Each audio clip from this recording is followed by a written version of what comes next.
The most clicked story, though, today, with 26% of all traffic on our site, a fox has been caught and killed at the house of twin baby girls who were mauled in their cots. 9-month-old Loa and Isabella Couparis were attacked as they slept on Saturday night in East London. They're in a serious but stable condition in hospital. Well, Adele Brand is editor of the sittingfox.co.uk blog, and she joins us now from central London.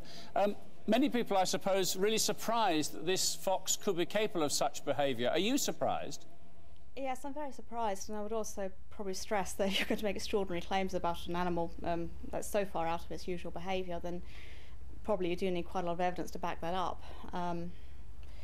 In the grand scheme of things, foxes are a very small predator compared to many other wild animals around the world, and I certainly would not class them as dangerous.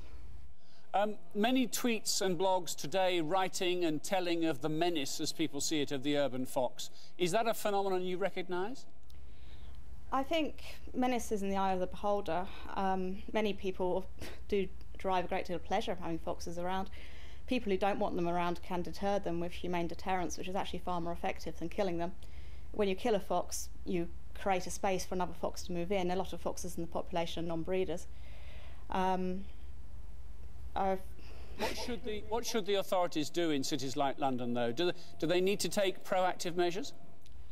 I would say not, but they perhaps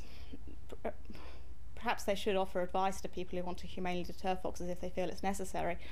But again, I would stress that there are many people in Britain who do greatly enjoy having foxes around and would be very sad to see them eliminated. Oh, sure.